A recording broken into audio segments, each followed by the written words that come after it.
Pipila ka mga personnel sa Hall of Justice sa Dakbayan sa Talisay gipang quarantine gumikan kay aduna sila'y kontak sa usa ka trabahante nga nagpositibo sa COVID-19. Si Lian Sinkulan sa report. Gikonpirmar ni Dr. Lino Alanzado sa Talisay City Health nga may pipila ka mga kawani karon sa Hall of Justice sa Dakbayan ang gi-quarantine. Kini gumikan kay adunay trabahante nga nagpositibo sa COVID-19. Apan gitataw ni Alanzado nga dili kini taga Talisay City kundi ana ang magpuyo sa Alaska Mambaling sa Dakbayan sa Sugbo. Before na lockdown, nakagawa siya.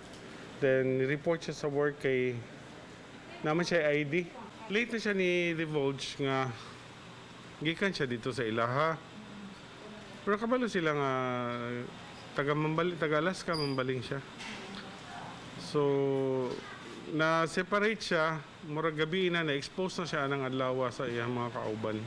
Gidugang ni Alanzado nga asymptomatic ra ang maong pasyente nga anaa karon sa usa ka pasilidad sa Dakbayan sa Sugbo. So, ni-positive siya og 11, Monday. Nigi-transfer siya balik sa pagka 13. Asymptomatic naman yun siya. So balik siya naman sila yung murag kanabitang facility dito sa Alaska. Samtang kasamtangang gi-quarantine karon ang siyam ka mga kawani nga adunay kontak sa pasyente. Nakuhaan na usab sila og swab samples ug gipaabot na lang ang resulta niini karong Lunes. Hall of Justice gikuan. Gisira.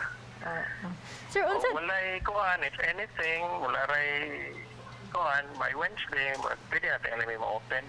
uban ni Renante Quinones, Lian Sinkulan, Balitang Bisdak.